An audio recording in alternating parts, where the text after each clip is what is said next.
La luz de Cristo, la luz del Señor. Gracias a Dios, gracias a Dios, gracias a Dios, gracias a Dios, gracias a Dios, gracias a Dios, gracias a Dios, gracias a Dios.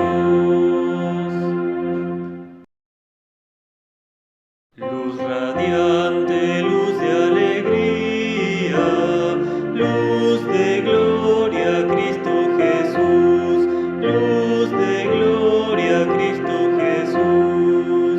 Luz radiante, luz de alegría, luz de gloria, Cristo Jesús, luz de gloria, Cristo Jesús.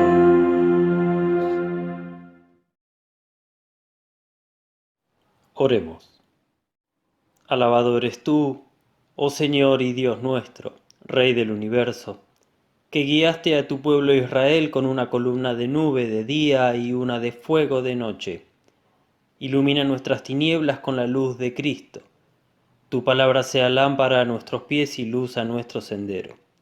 Porque tú eres misericordioso y amas toda tu creación, y nosotros, tus criaturas, te glorificamos, Padre, Hijo y Espíritu Santo. Amén. Suba mi oración delante de ti, como el incienso, el don de mis manos, como la ofrenda de la tarde. Señor, a ti clamo, ven pronto a mí, escúchame cuando te llame. Suba mi oración delante de ti, como el incienso, el don de mis manos, como la ofrenda de la tarde. Señor, pon un vigilante en mi boca, ponle un sello a mis labios. No dejes que mi corazón caiga en la maldad, ni me dejes cometer actos inicuos. Por eso, Señor y Dios, mis ojos te buscan. En ti confío, no me desampares. Gloria sea al Padre y al Hijo y al Espíritu Santo, como era al principio, es ahora y será siempre, por los siglos de los siglos. Amén.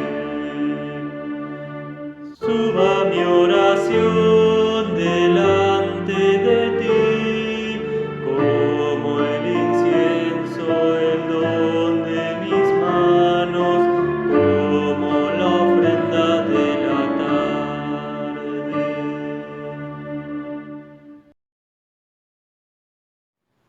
Oremos.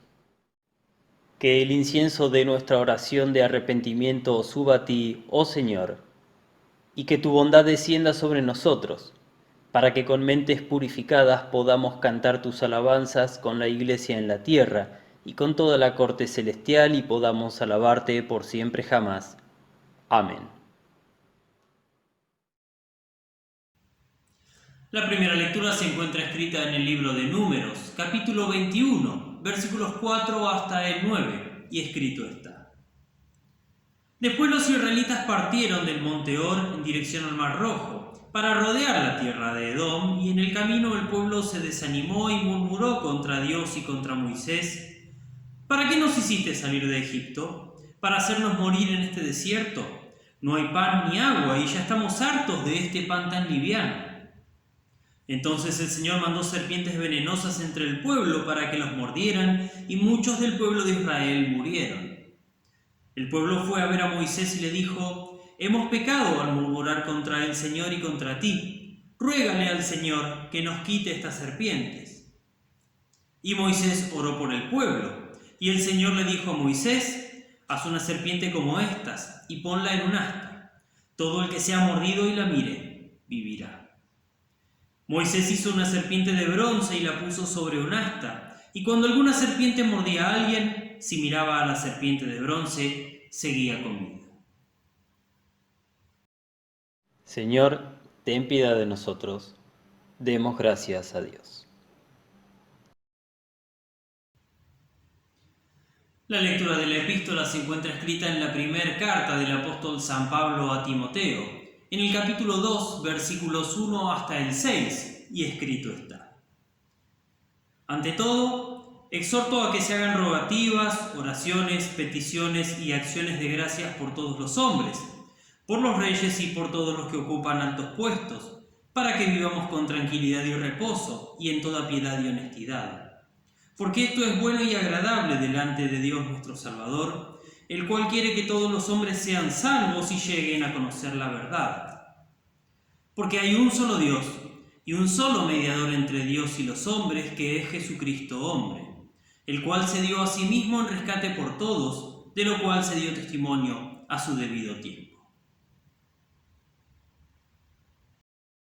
Señor, ten piedad de nosotros. Demos gracias a Dios. La lectura del Evangelio se encuentra escrita según San Juan, en el capítulo 16, versículos 23 hasta el 33, y escrito está: «En aquel día ya no me preguntarán nada. De cierto les digo que todo lo que pidan al Padre en mi nombre, Él se lo concederá. Hasta ahora nada han pedido en mi nombre, pidan y recibirán, para que su alegría se vea cumplida. Les he hablado de esto en alegorías, pero viene la hora en que ya no les hablaré por alegorías, sino que claramente les anunciaré acerca del Padre. En aquel día ustedes pedirán en mi nombre, y no les digo que yo rogaré al Padre por ustedes, pues el Padre mismo los ama, porque ustedes me han amado y han creído que yo salí de Dios. Salí del Padre y he venido al mundo, otra vez dejo el mundo y voy al Padre». Sus discípulos le dijeron: «Ahora hablas claramente y ya no dices ninguna alegoría. Ahora entendemos que sabes todas las cosas y no necesitas que nadie te pregunte, por esto creemos que has salido de Dios». Jesús le respondió: «¿Ahora creen? La hora viene, y ya ha llegado, en que ustedes serán esparcidos, cada uno por su lado, y me dejarán solo. Pero no estoy solo, porque el Padre está conmigo. Estas cosas les he hablado para que en mí tengan paz. En el mundo tendrán aflicción, pero confíen, yo he vencido al mundo». Dios, que muchas veces y de distintas maneras habló en otros tiempos a nuestros padres por medio de los profetas, en estos días finales nos ha hablado por medio del Hijo. Gracia y paz de nuestro Señor Jesucristo sean con ustedes ahora y siempre. Amén. ¿Alguna vez te dejaron con intriga a tal punto que la intriga te consumía y no soportabas más la incertidumbre? Como cuando éramos chicos y nuestra mamá se enojaba con nosotros, pero lejos de casa, y nos decía: «Cuando lleguemos a casa vamos a hablar». Y uno quería prepararse para el juicio, entonces preguntaba: «¿Pero qué hice?». Y ella nos respondía: «Vos sabés bien lo que hiciste». Y ahí uno empezaba a revisar la memoria, a ver qué de todo lo que uno había hecho la madre podía haber descubierto. Pero la intriga, hasta que no te decía qué era lo que habías hecho, era tremenda. También me pasó una vez, cuando era estudiante, que una mañana me fue a buscar el director del seminario y, serio, me dijo: «Manuel, necesito hablar con vos, te espero en mi oficina mañana». Y me dijo un horario específico de la tarde que ya no me acuerdo. Y yo pensaba: ¿ahora qué hice? Y desde esa mañana hasta la siguiente tarde no podía sacarme la idea de mi cabeza de que había pasado algo, y algo grave. Cuando llegó la hora fui a su oficina, me hizo sentarme y me dijo: «Manu, ¿viste que el otro día cuando estabas haciendo asado me convidaste un pedacito? Bueno, estaba buenísimo y quería pedirte si podés hacer el asado en la confirmación de mi hijo». era algo bueno, pero la incertidumbre de no saber específicamente de qué me iba a hablar me hizo pasar un muy mal momento. En el texto del Evangelio pasa algo parecido. Jesús anuncia que llegó la hora de ya no hablar en alegorías, hablar veladamente, dejar con intriga hasta que sea el momento oportuno, sino que ahora claramente anunciará acerca del Padre, porque ya no va a haber intriga ni suposición, sino que en la cruz Cristo nos reveló al Padre y su voluntad, que es amor, porque solo quiere salvarnos. Estas son las últimas palabras de Jesús a sus discípulos antes de la crucifixión. Comienza diciendo: en aquel día ya no me preguntarán nada. ¿A qué día se refiere Jesús? Si retrocedemos un poco y vemos el contexto, habla del día en que los discípulos lo vuelvan a ver luego de que se haya ido y tengan el gozo que nadie pueda arrebatarles. Y leyendo todo el Evangelio de Juan, sabemos que esto hace referencia tanto a las apariciones de Jesús luego de resucitar y antes de ascender, como también a la segunda venida, cuando vuelva a juzgar a los vivos y a los muertos. Pero en resumidas cuentas se está hablando del día a partir de la resurrección, donde se inaugura la nueva creación, redimida por la sangre de Cristo en la cruz. Esto lo vemos en que lo que sucederá en aquel día es que no me preguntarán nada, dice. Una traducción mejor para erotao en griego, traducido acá como preguntarán, es pedir o rogar. Porque es una pregunta en cuanto a un pedido o un ruego como ¿podés tal cosa? Esto es justamente porque erotao está siendo usado como contraparte de aitero, pedir, que es usado en la siguiente oración. Por eso Jesús comienza la siguiente oración diciendo: de cierto les digo que todo lo que pidan. Pasando en limpio sería algo así como: en ese día no me pedirán o rogarán ninguna cosa. De cierto les digo que todo lo que pidieren al Padre en mi nombre se los dará. Acá también se aclara todavía más el día al que Jesús hace referencia. Ya no le estarán rogando las cosas para que interceda, sino que ya va a haber intercedido. Por eso hay que pedir al Padre en nombre de Cristo, aquel que es mediador entre Dios y los hombres, como dice Pablo en Timoteo. Avanza Jesús en el discurso y dice que aún no habían pedido nada en su nombre. Esto es porque hasta ahora le habían rogado a Jesús todo lo que querían y Jesús se lo daba o pedía al Padre para que se lo dé. A partir de ese día iban a pedir en su nombre. Y ya no había que erotao, que rogar, sino que había que aitero, pedir. Todo lo que pidan al Padre se lo dará, había dicho. Pidan y recibirán, dice ahora. Negocio. Una vez cuando era chico había escuchado estas palabras sumadas a otras que hablan acerca del pedir con fe y cómo Dios responde en la oración de aquellos que oran con fe. Y tenía un autito de juguete que me encantaba. ¿Qué hice? Pedí confiadamente que Dios me diera ese auto, pero de verdad, y que apareciera estacionado en la puerta de mi casa. Y no dudé ni un poco. Fui al frente de mi casa con plena confianza de que iba a estar este auto, porque todo lo que pidan al Padre en mi nombre se lo dará. ¿Ustedes creen que ahí afuera estaba lo que pedí? Por supuesto que no. Porque no se trata de que el Padre nos concederá cuestiones egoístas y materialistas, sino que nos concederá todo para que su alegría se vea cumplida. Acá hay que hacer un párrafo aparte, porque el gozo completo o cumplido, jarape pleromene, es una construcción que solamente utiliza el apóstol Juan.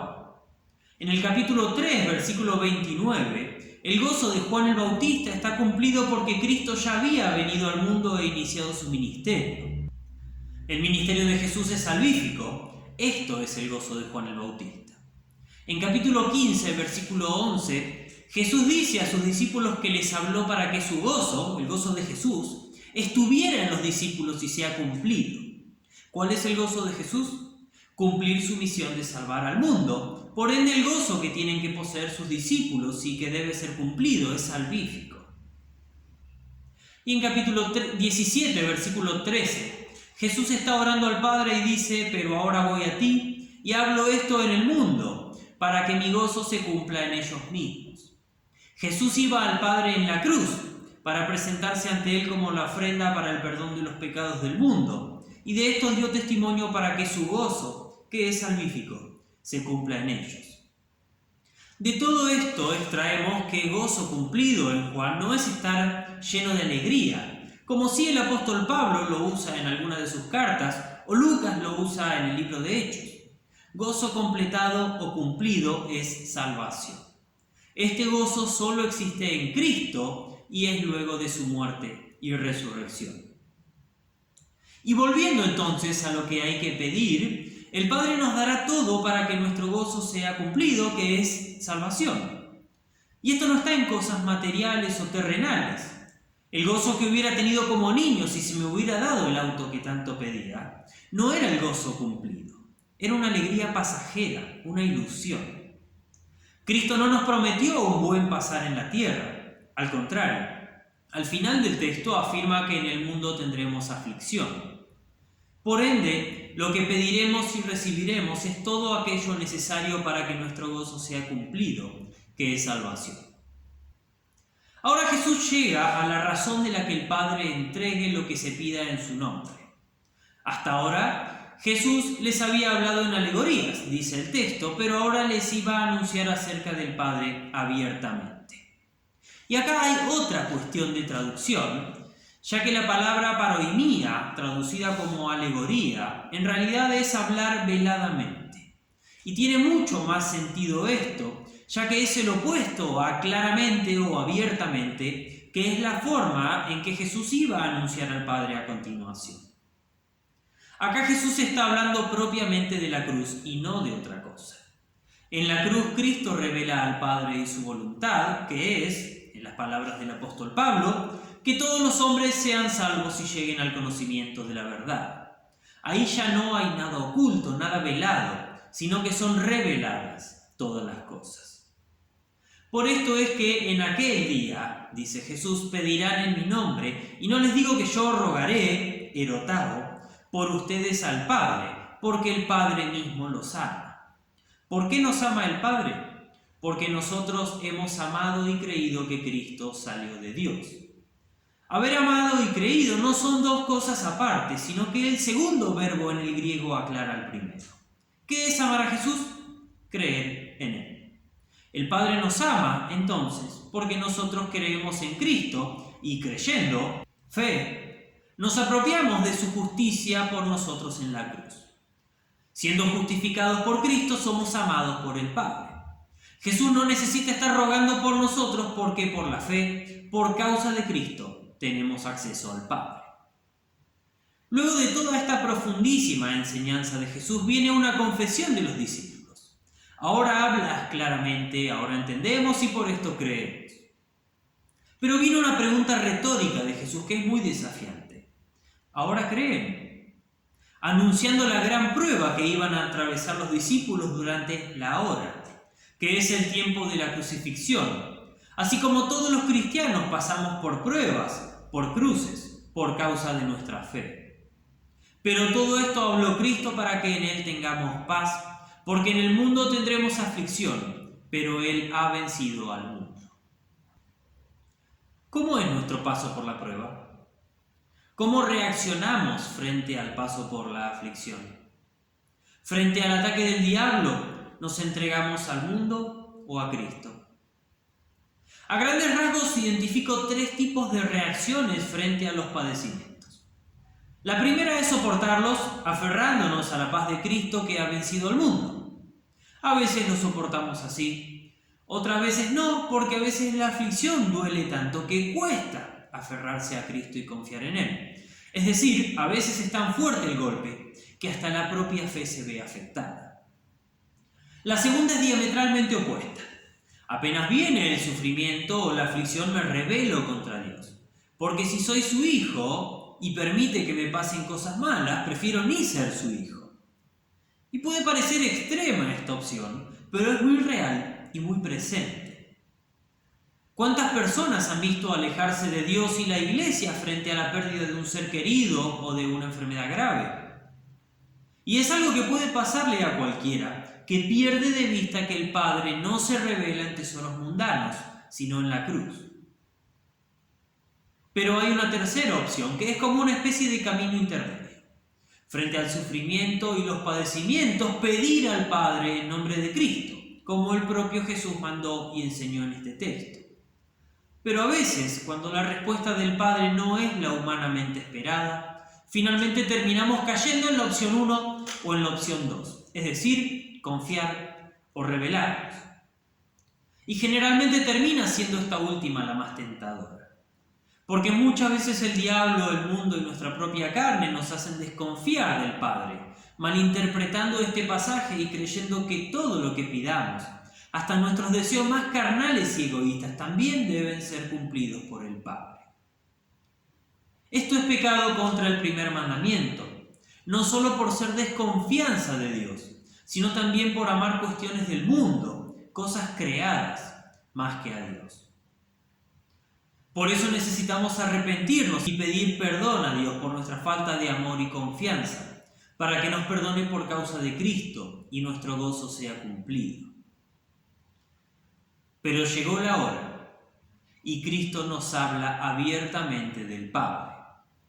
Él no nos anda con vueltas, no nos habla veladamente, sino que abiertamente revela al Padre y su voluntad, que no es otra que salvar. Porque Cristo nos habla abiertamente acerca del Padre cuando entrega su cuerpo a la muerte en la cruz.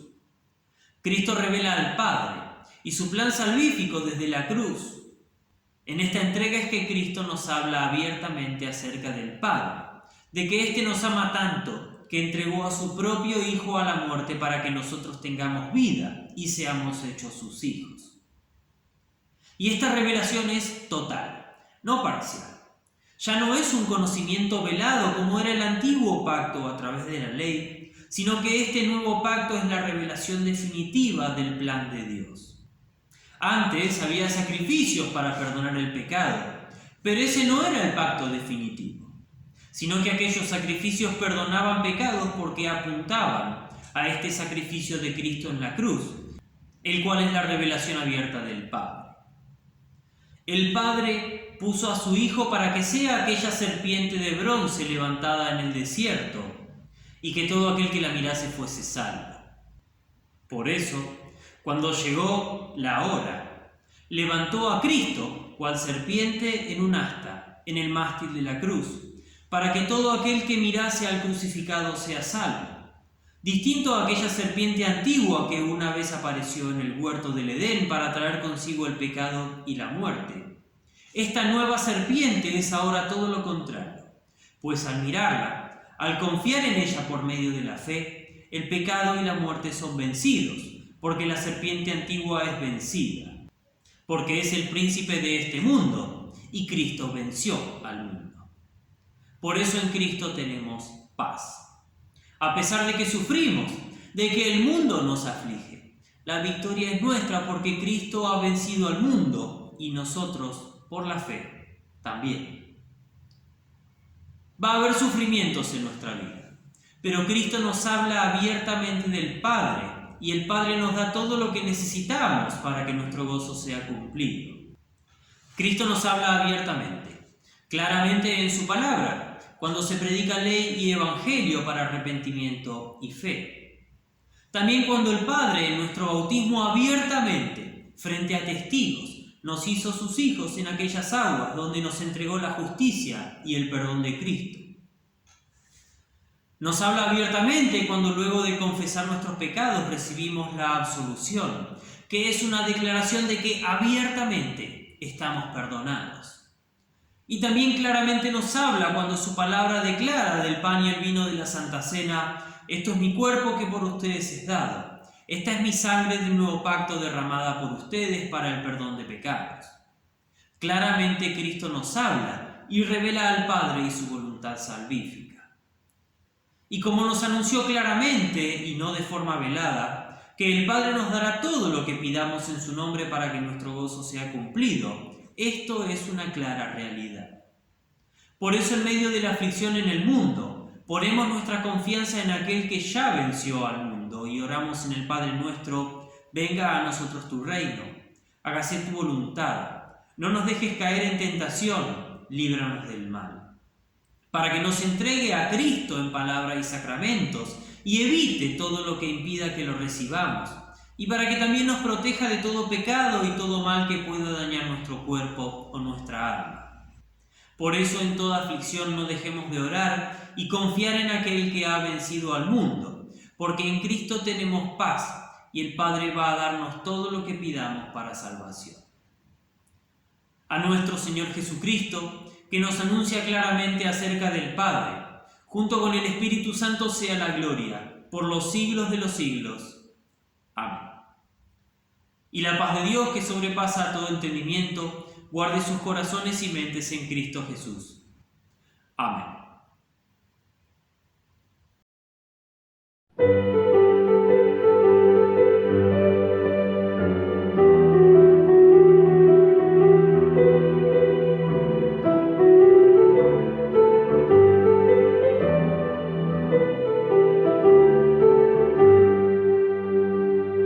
Mi alma glorifica al Señor mi Dios, gózase mi espíritu en mi Salvador. Él es mi alegría, es mi plenitud, Él es todo para mí. Ha mirado la bajeza de su sierva, muy dichosa me dirán todos los pueblos, porque en mí ha hecho grandes maravillas, el que todo puede y cuyo nombre es santo. Mi alma glorifica al Señor mi Dios, gózase mi espíritu en mi Salvador. Él es mi alegría, es mi plenitud, Él es todo para mí. Su clemencia se derrama por los siglos sobre aquellos que le temen y le aman. Desplegó el gran poder de su derecha, dispersó a los que piensan que son algo. Mi alma glorifica al Señor mi Dios, gózase mi espíritu en mi Salvador. Él es mi alegría, es mi plenitud, Él es todo para mí. Derribó a los potentados de sus tronos y ensalzó a los humildes y a los pobres. Los hambrientos se saciaron de sus bienes y alejó de sí vacíos a los ricos. Mi alma glorifica al Señor mi Dios, gózase mi espíritu en mi Salvador. Él es mi alegría, es mi plenitud, Él es todo para mí. Acogió a Israel su humilde siervo, acordándose de su misericordia, como había prometido a nuestros padres, a Abraham y descendencia para siempre. Mi alma glorifica al Señor mi Dios, gózase mi espíritu en mi Salvador. Él es mi alegría, es mi plenitud, Él es todo para mí.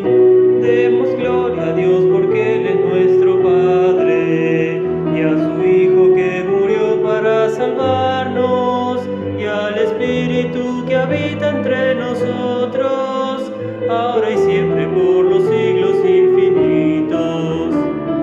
Mi alma glorifica al Señor mi Dios, gózase mi espíritu en mi Salvador.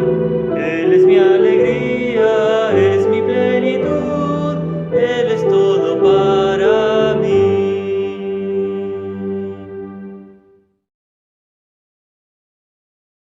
Oremos. Oh Dios, de quien proviene la verdadera santidad, todo buen consejo y todo trabajo justo, te pedimos nosotros tus siervos, que nos des la paz que el mundo no puede tener, que nuestros corazones puedan obedecer tus mandamientos y así defendernos de los enemigos, que podamos vivir en paz y quietud. Por Jesucristo, tu Hijo, nuestro Señor, que vive y reina contigo y con el Espíritu Santo, siempre un solo Dios, por los siglos de los siglos. Amén. Instruidos por nuestro Señor Jesucristo y confiando en sus promesas, oramos. Padre nuestro que estás en los cielos, santificado sea tu nombre. Venga a nos tu reino, hágase tu voluntad, así en la tierra como en el cielo. El pan nuestro de cada día, dánoslo hoy, y perdónanos nuestras deudas, así como nosotros perdonamos a nuestros deudores. Y no nos dejes caer en la tentación, mas líbranos del mal. Porque tuyo es el reino, el poder y la gloria, por los siglos de los siglos. Amén. Bendigamos al Señor, demos gracias a Dios. El Señor Todopoderoso y Misericordioso, el Padre, el Hijo y el Espíritu Santo, los bendiga y los guarde.